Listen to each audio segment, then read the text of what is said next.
Ce deuxième exercice, deux angles d'un triangle ABC mesurent 59 degrés et 37 degrés.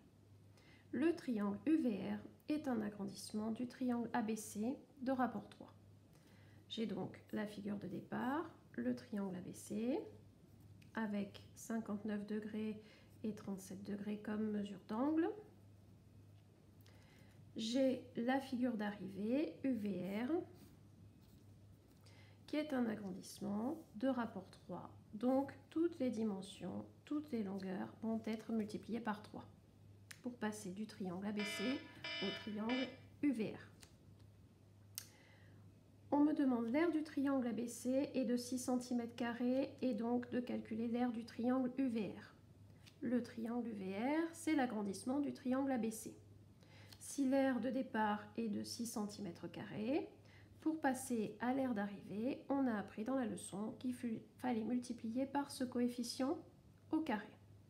Donc je prends l'aire de départ qui est 6, je multiplie par 3 au carré, c'est-à-dire 6 fois 9, ce qui fait 54 cm² pour le triangle agrandi.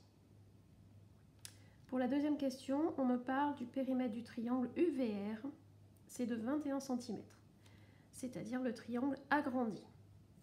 On me demande de calculer le périmètre du triangle ABC, c'est-à-dire de la figure de départ. On a vu que dans ce sens, les longueurs étaient multipliées par 3. Donc, si je veux passer du triangle UVR au triangle ABC, je dois diviser toutes les longueurs par 3. S'agissant d'un périmètre ici, c'est donc bien d'une longueur dont il s'agit. Donc, je prends le périmètre du triangle UVR, 21. Et pour revenir en arrière, je divise par 3. Ce qui me fait donc un périmètre pour le triangle ABC qui est de 7 cm. Troisième question, quelles sont les mesures des angles du triangle UVR?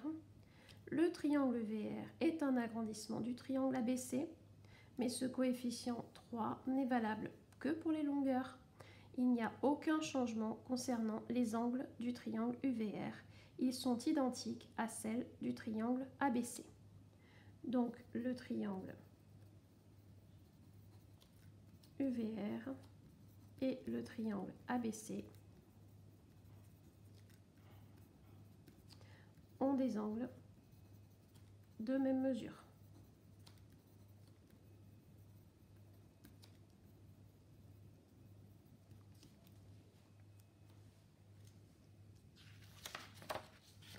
Concernant l'exercice numéro 3, une éponge sèche a la forme d'un pavé droit. Pavé droit, information importante. De volume 100 cm3. 100 cm3, information importante. Lorsqu'elle est plongée dans l'eau, ses dimensions sont multipliées par 11 dixièmes. Information importante. Quel est alors son volume? Justifie. Donc, une des informations importantes, c'est ce 11 dixièmes. On me dit que les dimensions sont multipliées par 11 dixièmes. Donc 11 dixièmes ou encore 1,1 représente le coefficient d'agrandissement. Le coefficient d'agrandissement.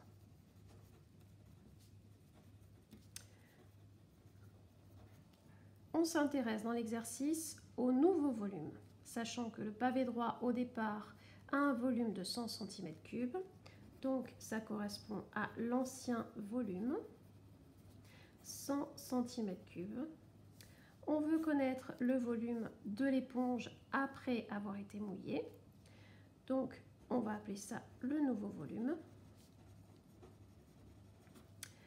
On a comme information ce coefficient de 1,1 qui est valable pour les dimensions. On a vu dans la leçon que pour le volume, pour passer de l'ancien volume au nouveau volume, il fallait multiplier par 1,1 au cube. Ce qui fait donc ici 100 multiplié par 1,1 au cube. Ça nous donne donc 133,1 pour le nouveau volume. Centimètres cubes pour l'unité. Pour l'exercice numéro 4, sur un plan à l'échelle 1/3 centième, 1/3 millième, information importante. Un terrain de foot a une aire de 8 cm², information importante. quel est l'aire en mètres carrés de ce terrain dans la réalité? Donc, 1/3 c'est l'échelle. Ici, cette échelle, 1/3, c'est plus petit que 1. Donc, c'est un coefficient de réduction. C'est celui qui permet de passer du plan, c'est-à-dire du plan ici, à la réalité. Terrain de foot en réalité. Donc, terrain plan, terrain réel. Pour les dimensions, pour passer du terrain plan au terrain réel, ou plutôt ici pour passer du terrain réel au terrain plan, dans ce sens, on multiplie par 1/3, coefficient de réduction. Donc dans l'autre sens, on divise par 1 sur 3000, ou encore on multiplie par 3000. Pour passer du terrain plan au terrain réel, on multiplie toutes les dimensions par 3000. Ce qui nous intéresse ici, c'est l'aire. On passe de l'ancienne aire à la nouvelle aire.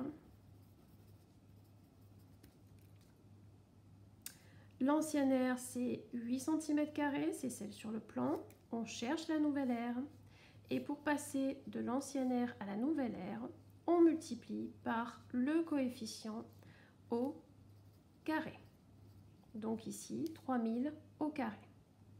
Ce qui fait donc 8 fois 3000 au carré. 8 fois 3000 au carré. C'est donc égal à ce résultat, c'est-à-dire 72 millions. Et cette réponse, elle est dans la même unité ici, c'est-à-dire centimètres carrés. On me demande de la convertir en mètres carrés. Petit rappel sur les unités d'aire. On a le mètre carré, le décimètre carré, le centimètre carré. Sachant que ce 2 nous rappelle aussi que dans chaque colonne, on peut mettre 2 chiffres. J'écris donc 72 millions de centimètres carrés, ici. Est-ce que j'ai mis assez de zéros? Non, il en manque un. Voilà, 3 zéros, 3 zéros, c'est bon.